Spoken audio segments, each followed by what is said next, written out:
Lecture 13 में हम देखेंगे मैश एनालिसिस, जिसको हम लूप एनालिसिस भी कहते हैं। और मैश टेक्निकली ऐसे लूप को कहते हैं जिसके अंदर कोई और लूप ना हो, सिंपलेस्ट लूप को हम मैश कहेंगे। और इसमें एक और बात यह है कि इस लेक्चर में और उसके बाद वाले लेक्चर में भी एक कंडीशन है कि हम ऐसे सर्किट्स को देखेंगे जिसके अंदर करंट सोर्सेज नहीं है।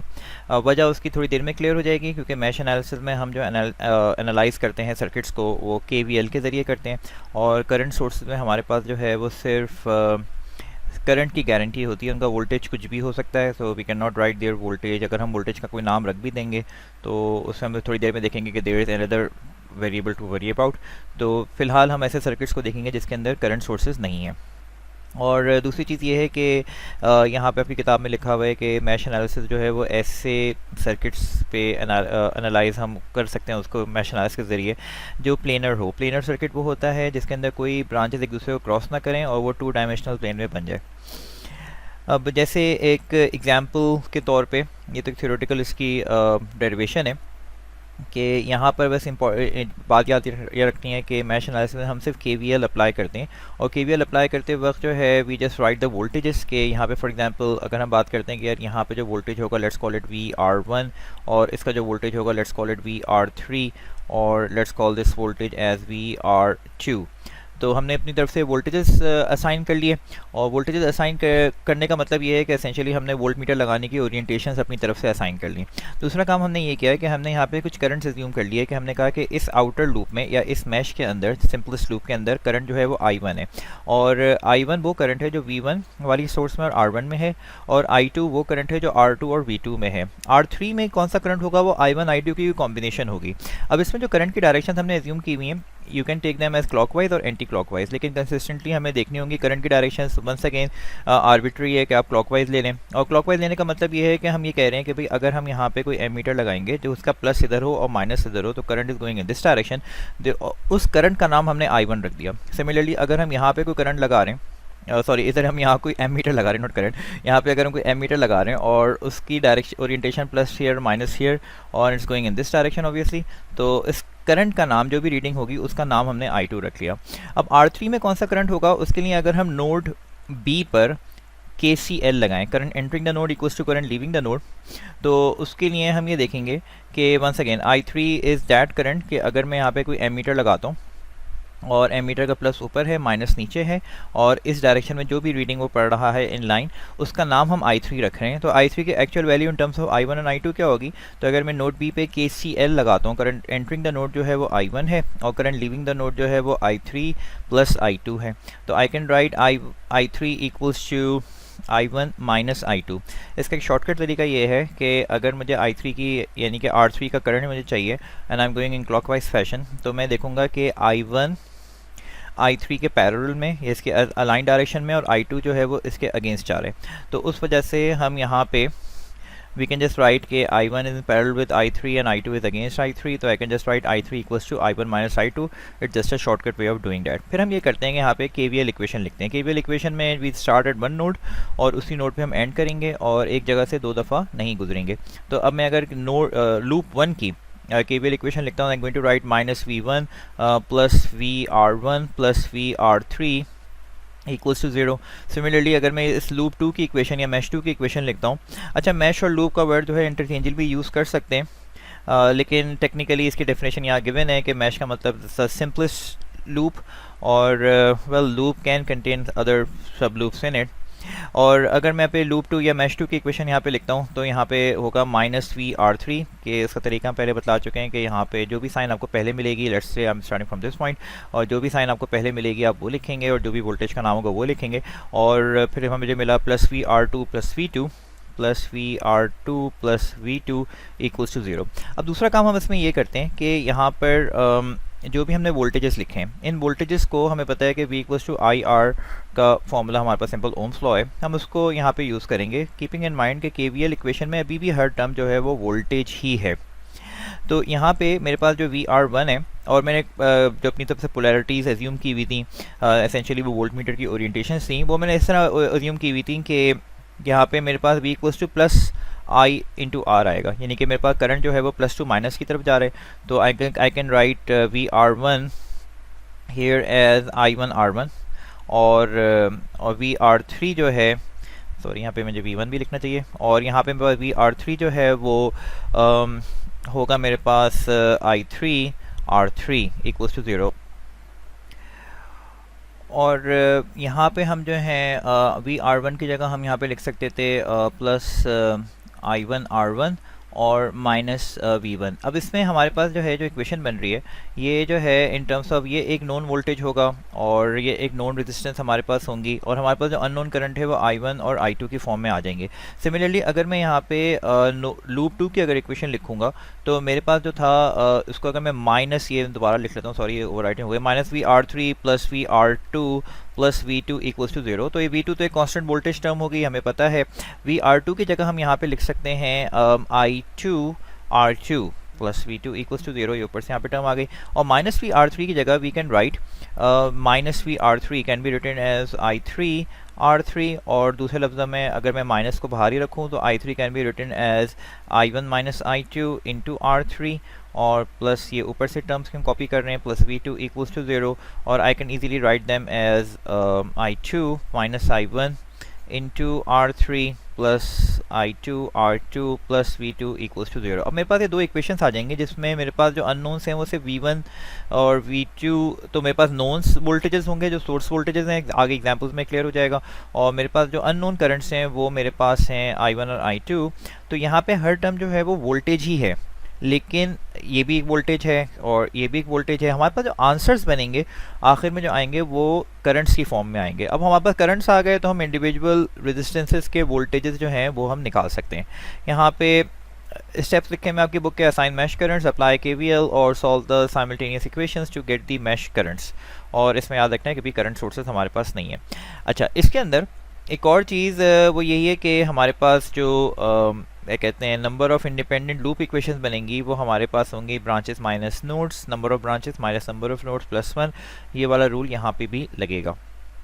और यहाँ पे एक और तरीका है बाय इंस्पेक्शन मेथड, वो इंशाल्लाह अगले लेक्चर में भी देख लेंगे थोड़ी देर में, और इसमें एग्जाम्पल से समझ जाते हैं। It's really clear from here.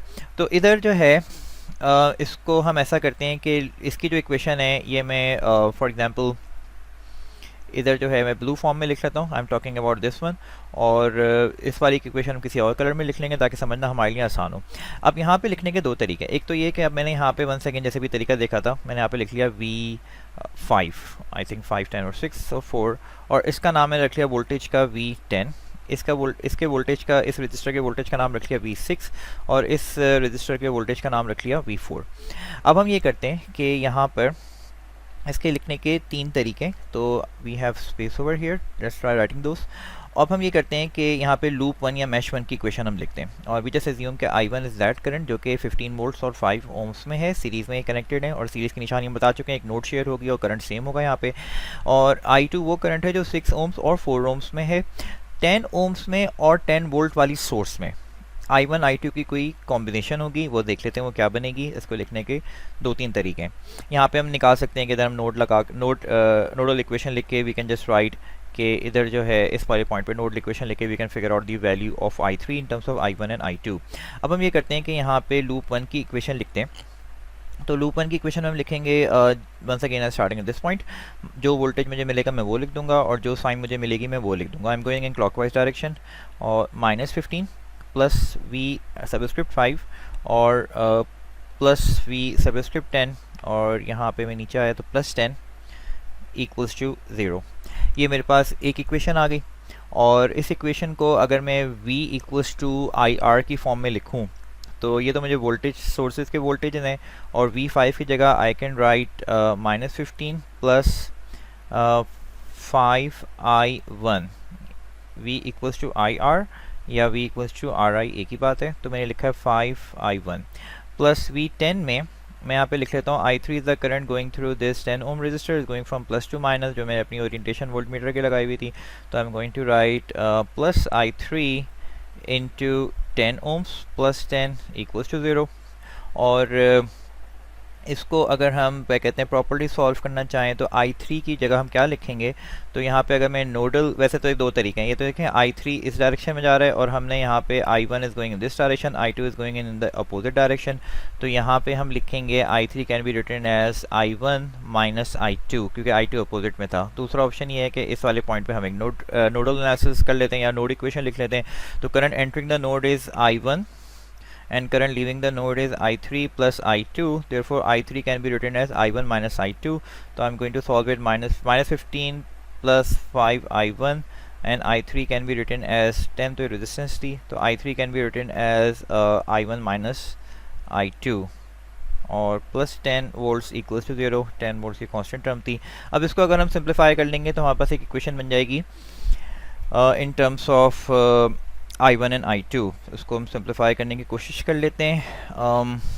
हमारे पास जो है वो है -15 प्लस 10। अगर मैं उसको राइट साइड पे ले जाऊँ तो ये -5 बनेगा। तो अगर मैं राइट साइड पे ले जाऊँ तो इसको that could be written as 5, -5 constant term को राइट साइड पे ले गया और 5I1 प्लस 10I1, तो ये मेरे पास बन जाएगा 15I1 और फिर यहाँ पे मेरे पास आ जाएगा -10I2 इक्वल्स टू 5। ये मेरे पास बन गई इक्वेशन नंबर 1। ये लूप 1 की सिंप्लीफाइड इक्वेशन है। अब दूसरा काम हम ये करते हैं कि यहाँ पे इधर जो है इस वाली की लूप 2 की इक्वेशन जो है वो मैं रेड मार्कर से लिखने की कोशिश करता हूँ। लूप 2 की इक्वेशन में हम देखेंगे कि जहाँ से हम वन सेकेंड कहीं से भी स्टार्ट कर सकते हैं, you can make sure you and at the same point और एक जगह से दो दफ़ा मत गुजरें। लेट्स से मैं इस वाली नोड से स्टार्ट किया। अब मेरे पास जो भी पहले वोल्टेज टर्म आएगी या कांस्टेंट वोल्टेज आएगा उसकी जो भी साइन होगी मैं वो लिख दूंगा। तो यहाँ पे मेरे पास आ गया, I am talking about this loop, तो -10, फिर मैं लिखूंगा -10 वोल्ट्स, ये कांस्टेंट वोल्टेज सोर्स की वोल्टेज है।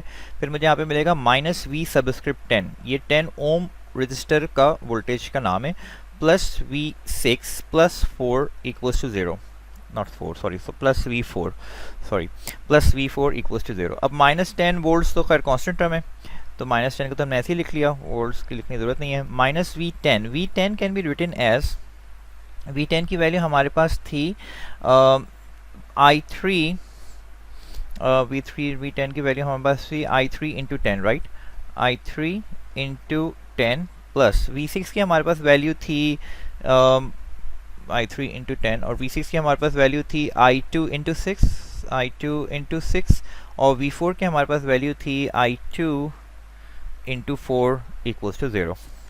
अच्छा, one second, I3 was I1 minus I2, यहाँ पे हमने नोडल एनालिसिस की थी I1 माइनस I2, तो मैं यहाँ पे पुट कर लेता हूँ, जगह थोड़ी कम है। -10 minus I1 minus I2 into 10 plus 6I2 plus 4I2 equals to 0। अब इसको अगर हम सिंप्लीफाई करें तो कांस्टेंट टर्म को मैं राइट साइड पे ले जाता हूँ, तो मेरे पास बन जाएगी यहाँ पे 10 और ये मेरे पास बन जाएगा -10I1 और यहाँ पे मेरे पास आ जाएगा plus 10I2 plus 6I2 plus 4I2, तो मेरे पास बन जाएगा प्लस 20I2 इक्वल्स टू 10। ये मेरे पास बन गई इक्वेशन नंबर 2। अब हम ये करेंगे, हमारे पास दो साइमल्टेनियस इक्वेशंस आ गई हैं। अब हम जो साइमल्टेनियस इक्वेशन को जो है वो कैलकुलेटर में जाकर सॉल्व कर लेते हैं और इसको कहीं पे रख लेते हैं जहाँ पे विजिबल हो, इसको यहाँ ले आते हैं। अच्छा, ये कैलकुलेटर में मैं आप मेन्यू बटन दबाएंगे और आई थिंक ए दबाएंगे, वो पूछेगा साइमल्टेनियस इक्वेशंस, फिर आप 2 अननोन्स की बात करेंगे। तो यहाँ पे एक्स वाई जो है वो हमारे I1 I2 हैं। तो मेरे पास -15I1 minus 10I2, I am going to sorry 15I1, तो 15 एंटर किया, -10 और मेरे पास जो कांस्टेंट टर्म है वो राइट साइड पर है, मेक श्योर कि वो ये नॉन होमोजेनियस फॉर्म में, तो राइट साइड पे कांस्टेंट आएगा और -10I1 और प्लस 20I2 और 10, तो मेरे पास यहाँ पे I1 की वैल्यू 1 और I2 की वैल्यू भी मेरे पास 1 आ गई। तो इधर आई कैन जस्ट राइट के भाई I1 and I2 equals to 1 amperes, ये तो हो गया। अच्छा, अब हमारे पास अपने इक्वेशन लिखने का तरीका था कि हमने यहाँ पे KVL इक्वेशन लिखी थी, यानी कि हमने वोल्टेजेस असाइन किए थे। इसका एक और तरीका है विच इज़ मच सिंपल। उसको हम ये करते हैं कि यहाँ पर इधर जो है पहले इसको इरेज कर लेते हैं कि जो भी हमने यहाँ पे लिखा था इस सब को इरेज कर लेते हैं। ये तो आपके पास अब रिकॉर्ड में आ गया कि हमारे पास क्या क्या इक्वेशंस थी। अब हम यहाँ पे ये करते हैं कि directly V equals to IR की टर्म्स में इक्वेशन लिखते हैं और देखते हैं कि we can get the same equations और नॉट। और इक्वेशंस आपके सामने यहाँ पे लिखी भी तो हैं, जो बुक का कॉपी पेस्ट हुआ हुआ है। हम यहाँ पे ये करते हैं कि let's try writing those equations using v equals to I R. अब मैं ये करूँगा, जो कांस्टेंट टर्म होगी यहाँ पे, मैं यहाँ पे मैश वन की इक्वेशन लिख रहा हूँ। अब इसमें हम ये करेंगे मैश वन की इक्वेशन में कि I am going to write, जो भी वोल्टेज पहले मिला हमने लिख लिया -15, ये कांस्टेंट टर्म है, इसका कुछ नहीं कर सकते, जैसे है वैसे लिखेंगे। अब मैं लिखूंगा यहाँ पे इसमें वोल्टेज क्या होगा 5i1, I am going to write +5i1। अब मैं यहाँ पे, मैं चूंकि मैश वन की बात कर रहा हूँ, मैश वन की, अब मेरे लिए मैश वन का करंट पॉजिटिव है, बाकी तमाम करंट्स अगर वो उसके साथ कोई एलिमेंट शेयर करें तो वो नेगेटिव है। तो मैश वन इज़ पॉजिटिव, यानी कि आई एम जस्ट अज्यूमिंग कि इसका करंट पॉजिटिव है मेरे पॉइंट ऑफ व्यू से। तो मैंने लिखा 5i1। अब यहाँ पे मैं आया तो इधर जो है 10 की बात हो रही है। मैं चूंकि 1 और ये 10 जो है i1 i2 दोनों शेयर कर रहे हैं इसको, मैश वन और mesh two, I am going to write +10 into i1 minus i2। और फिर मैं आया यहाँ पे +10 वोल्ट्स इक्वल्स टू 0 यहाँ पे। अच्छा, अब उसके बाद अब मैं मैश 2 की अगर बात करता हूँ, अब मैश 2 की बात करते वक्त मेरे पास जो है वो मैश 2 का करंट जो है वो पॉजिटिव है और बाकी सब नेगेटिव है। अब हमने देखा ये same starting at this point, मैंने लिखा -10 वोल्ट्स।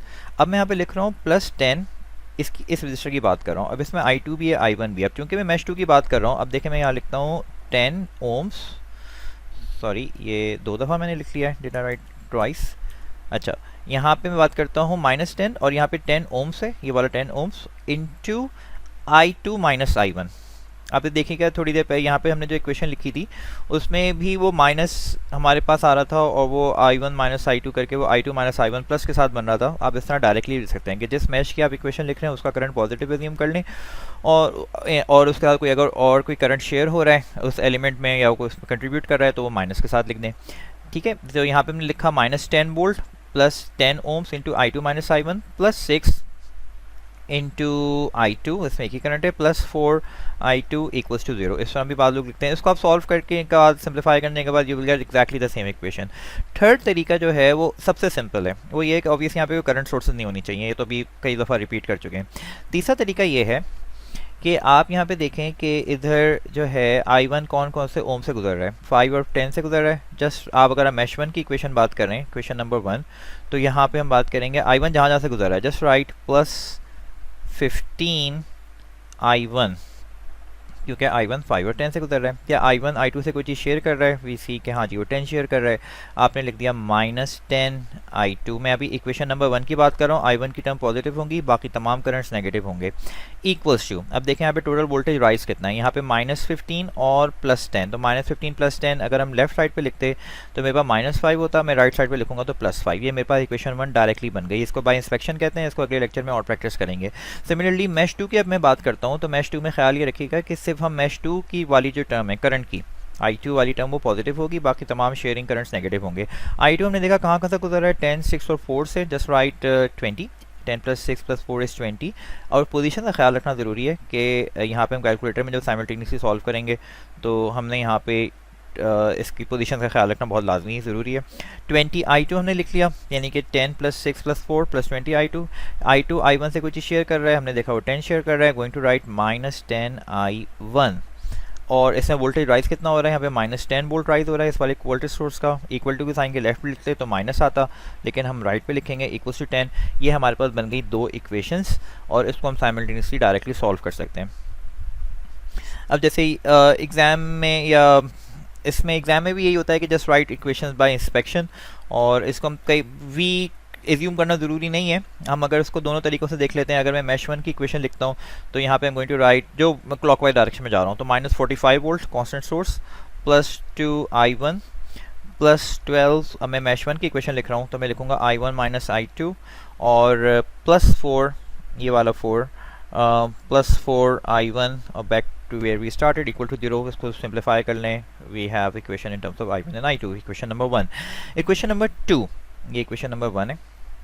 इक्वेशन नंबर 2 में हमारे पास जो होगा, यानी कि we are talking about mesh 2, तो it start from let's say this point. अब मेरे पास आया 12, अब मैं लिखूंगा i2 माइनस i1, क्योंकि मेरे पास मैश 2 की बात हो रही है, तो आप डायरेक्टली लिख सकते हैं i2 माइनस i1। वरना जिसको अगर ये बात समझ नहीं आ रही तो वो वोल्टेज एज्यूम करके वो लिखे, फिर वो माइनस की साइन आएगी, उसको फिर वो i1 माइनस i2 होगा, वो प्लस के साथ आप लिखोगे तो i2 माइनस i1 बन जाएगा। करंट्स भी एज्यूम कर लें। अच्छा, +9 ओम्स की बात हो रही है हेयर, तो I am going to write 9 i2 plus 30 volts, क्योंकि जैसे एंटर हो रहे हैं वही साइन अप लिखेंगे, प्लस 3i2 इक्वल्स टू 0। जहाँ से हमने स्टार्ट किया था वहीं पे एंड हो गया। बाय इंस्पेक्शन अगर लिखना है which is the fastest method and this expected method क्या वैसे ही करेंगे। तो आप यहाँ पे देखें कि i1 कौन कौन से ओम से गुजर रहा है। i1 की बात हो रही है, मैं दोबारा लिख रहा हूँ इक्वेशंस। i1 की बात हो रही है तो वो 4 + 2 + 12, तो 4 + 2 हमारे पास 6 हो गया, प्लस 12 इज़ 18। अब मैं दोबारा अगर इसको बाय इंस्पेक्शन वाले मेथड से लिखूँ तो मेरे पास होगा मैश 1 की इक्वेशन, तो I am going to write 18i1। अच्छा, i1 i2 से कोई चीज़ शेयर कर रहा है, आपने देखा 12 शेयर कर रहा है, I am going to write -12i2। अब इसमें कोई वोल्टेज राइज हो रहा है, आपने कहा -45 वोल्ट राइज हो रहा है, अगर राइट पे लिखते तो +45 आता है, यहाँ पे वोल्टेज राइज होगा जो भी है। और वोल्टेज राइजनेस का ख्याल रखें कि अगर मेरे पास करंट जो है वो -2 जा रहा है, ये राइज है, इसको राइट साइड पे पॉजिटिव लिखेंगे क्योंकि लेफ्ट पे लिखते हो नेगेटिव।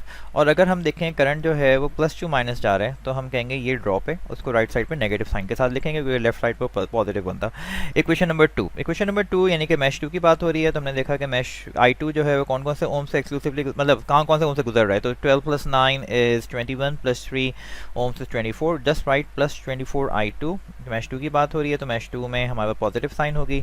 क्या हमारे पास जो है i2 i1 से कोई चीज़ शेयर कर रहा है, आपने देखा कि हाँ जी 12 कर रहा है, तो 12 ओम, जितने भी ओम्स शेयर कर रहा है। अगर कोई वोल्टेज सोर्स होती तो वो वैसे ही लिख लेते हैं, ये कांस्टेंट टर्म आती। हम तो ये देख रहे हैं कि कोई ऐसे रेजिस्टेंस है जो शेयर हो रही है, आपने कहा हाँ जी 12 शेयर हो रही है, जस्ट राइट -12i1 + 24i2, ये तो हो गया। और हमने देखा कि यहाँ पे वोल्टेज ड्रॉप हो रहा है, +30 आता है यहाँ पे लेफ्ट साइड पे, तो इक्वल्स टू राइट साइड -30। दो इक्वेशंस बन गए, साइमल्टेनियसली सॉल्व करें and we have the answer over here. अच्छा, इधर जो है एसेंशियली हम इसको इस तरह कहते हैं, केवीएल इक्वेशन मींस कि जितना वोल्टेज ड्रॉप होगा उतना वोल्टेज राइज होगा। इस लेफ्ट साइड पे हम लिखते हैं ड्रॉप और राइट साइड पे हम लिखते हैं राइज। तो अब अगर हम इसको कैलकुलेटर में जाके सॉल्व करने की कोशिश करें तो इसमें इसको वो कर लेते हैं 18i1, तो हमने लिखा फिर -12 और 45 द कांस्टेंट टर्म, फिर -12 + 24i2, फिर -30, तो हमारे पास आ गया 2.5 और 0 विच इज़ ओके। अब यहाँ पे i2 हैपन्स टू बी 0। वजह उसकी होगी कि इधर जो है इस वाले पॉइंट पे यहाँ पे वोल्टेज जो होगा most likely 30 volt as per my understanding होगा। वजह यह है कि जब हमारे पास कोई पोटेंशियल डिफरेंस होगा तो करंट फ्लो करता है, अदरवाइज नो। तो यहाँ पे we think there is no potential difference, we can figure out the voltage of this 12 ohm resistor. वो ऐसे कर लेंगे कि यहाँ पे 12 में करंट कितना था। अब हमने कहा जी यहाँ पे हमने लिख लिया +V12, तो V12 में अगर मैं इस डायरेक्शन में इसका करंट है तो I am going to write, इसका पहले नाम रख लेते हैं, इसका नाम रख लेते हैं i3। तो i3 can be written as i1 - i2। आप यहाँ पे नोट लगाएं, यहाँ पे आपके पास जा रहा है i1, इधर आपके पास जा रहा है i2, तो current entering equals to i1 and leaving कितना हो रहा है i3 + i2, तो i3 can be written as i1 - i2, यहाँ पे आप लिख लें। तो आई कैन राइट, और मैंने i3 ऐसे ज्यूम किया हुआ है कि वो +2 माइनस जा रहा है, तो I can just write V12 ohms equals to i3 × 12। तो i3 की वैल्यू i1 - i2 कितने हो गए भाई, आई थिंक i1 जो था वो 2.5 था, -i2 0 × 12, तो मेरे पास ये आ गया 30 वोल्ट। दैट मीन्स कि यहाँ पे 30 वोल्ट से इधर भी 30 वोल्ट से, तो 9 ओम्स के थ्रू कोई भी करंट नहीं होगा, एंड सिमिलरली यहाँ पे 3 ओम्स के में भी कोई करंट नहीं होगा, because there is essentially no potential difference between this point and this point. उसके बाद एक और एग्जांपल है, सॉल्व एग्जांपल, जिसकी अगर हम डायरेक्टली बाय इंस्पेक्शन कोशिश करें कि हमारे पास कोई इक्वेशन, अगर if you can write the equation by inspection only, तो यहाँ पे हम ये करेंगे कि भाई i1 कहाँ से जा रहा है, हमने देखा कौन कौन से ओम्स में जा रहा है, कांस्टेंट टर्म राइट पर आएंगी, तो we can just right i1 जो जा रहा है वो 10 और 12 में से जा रहा है, just right 10 + 12 is 22 i1 i2 से कोई शेयर कर रहा है, हमने देखा 10 ओम्स शेयर कर रहा है, just right -10 i2। i1 i3 से कोई ओम्स शेयर कर रहा है, हमने देखा जी 12 ओम्स शेयर कर रहा है ये वाले, तो कोई राइट -12 i3 इक्वल्स टू कोई वोल्टेज राइज हो रहा है, हमने देखा -24 वोल्टेज राइज हो रहा है, राइट साइड पे लिखेंगे तो 24, दैट्स अवर इक्वेशन नंबर 1। और अब मैं जब मैश 2 की इक्वेशन लिखूंगा तो मेरे पास i2 वाली जो टर्म होगी, i2 × सम ओम्स जो वाली वोल्ट्स की टर्म होगी वो पॉजिटिव आएगी। हमने देख लिया भाई i2 कहाँ से गुजर रहा है, 10 और 24 से गुजर, 34 + 4 is 38, जस्ट राइट +38 I2, क्या I2 I1 से कुछ शेयर कर रहा है? आपने कहा हाँ जी 10 शेयर कर रहा है, आप लिखेंगे -10 I1, और I2 I3 से कुछ शेयर कर रहा है, आपने कहा 4 शेयर कर रहा है, तो वी जस्ट राइट -4 I3, कोई वोल्टेज राइज और ड्रॉप कांस्टेंट टर्म्स में नहीं हो रहा, just write equals to 0, equation number 2। Equation number 3 में अब हमारे पास जो है सम ओम्स इंटू I3 यानी कि 4 + 12 16 I3 ये पॉजिटिव होगी, बाकी तमाम करंट्स अगर कोई रजिस्टर शेयर करें तो नेगेटिव होगी। तो I2 से जो शेयर करने वाली चीज़ है वो 4 है, जस्ट राइट -4 I2, और I3 I1 से जो शेयर कर रहा है वो 12 शेयर कर रहा है, जस्ट राइट -12 I1, और I3 में वोल्टेज राइज कितना हो रहा है, नहीं ड्रॉप हो रहा है, +4 I0 होता तो राइट साइड पे क्या बन जाता, -4 I0। अब यहाँ पे एक करंट कंट्रोल वोल्टेज सोर्स आ गई है। अब ये I0 की वैल्यू क्या है, I0 is defined over here. तो अगर हम नोड A पर KCL लगाएं तो I1, इसको हम किसी और मार्कर से चल ऐसे लिख लेते हैं, I1 is entering at node A equals to I0 plus I2 is leaving. और दूसरे लफ्ज़ों में हम ये देखेंगे कि I1 यूँ जा रहा है और I2 इज़ गोइंग अगेंस्ट। तो आप डायरेक्टली लिख सकते हैं कि I1 की डायरेक्शन I0 के पैरेलल में, तो हम लिखेंगे, और I2 इज़ अगेंस्ट I0, तो just write I0 equals to I1 minus I2, ये डायरेक्टली भी कर सकते हैं। तो इसको सिंप्लीफाई करने के लिए सिर्फ मैं इक्वेशन 3 की बात कर रहा हूँ, -4 I0 can be written as I1 minus I2, ठीक है। अब I1 माइनस I2, तो ये मेरे पास बन जाएगा -4 I1 प्लस 4 I2, ये सिर्फ इक्वेशन 3 के इक्वल टू की साइन की बात हो रही है। तो -4 I1 जब यहाँ पे जाएगा तो +4 I1 बन जाएगा, तो वो हमारे पास बन जाएगा -8 I1। तो हम just going to write equation 3 only, -8 I1, और ये बन जाएगा +4 I2, जब वो इधर जाएगा तो -4 I2 बन जाएगा, ये भी बन जाएगा -8 I2 प्लस 16 I3। ये कांस्टेंट टर्म्स नहीं, मतलब ये राइट में हम लेगा इक्वल्स टू, यहाँ पे 0 आ जाएगा। तो अब हम कैलकुलेटर में जाते हैं, और कैलकुलेटर में जाके वी जस्ट सेलेक्ट मेन्यू और ऑप्शन ए साइमल्टेनियस इक्वेशंस, और वो 3 अननोन्स को हमने करना है, sorry, option A simultaneous equation, number of unknowns हमारे पास 3 है, और पहली जो इक्वेशन है उसमें 22 I1 -10 I2 -12 I3 plus 24 constant term on the right side, watch out, -10 I1 दूसरी इक्वेशन है 38 I2 और -4 I3 इक्वल्स टू 0, और थर्ड इक्वेशन मैं यहाँ से लेके लिख रहा हूँ, ये वाली जो इक्वेशन है -8 I1 -8 I2, ये कांस्टेंट जो टर्म जो थी, जो कि करंट कंट्रोल वोल्टेज सोर्स थी, उसकी वजह से यहाँ पे I1 और I2 के कोफिशिएंट्स में चेंज आया, और 16 I3 इक्वल्स टू 0, और मेरे पास आ गया I1 जो है वो मेरे पास आ गया 9/4, ठीक है, और इसको अगर मैं ST दबाऊँ तो 2.25 बनता है, और ये 3/4 0.75 और 3/2, तो मेरे पास I2 can be written as 0.75 और I3 can be written as 3/2 is 1.5। तो यहाँ पे भी ये मैट्रिक्स फॉर्म में जैसे हमने लिखा था साइमल्टेनियस इक्वेशन की फॉर्म में, you can just right it like that, और इसको जब आप सॉल्व करेंगे तो you will have these answers.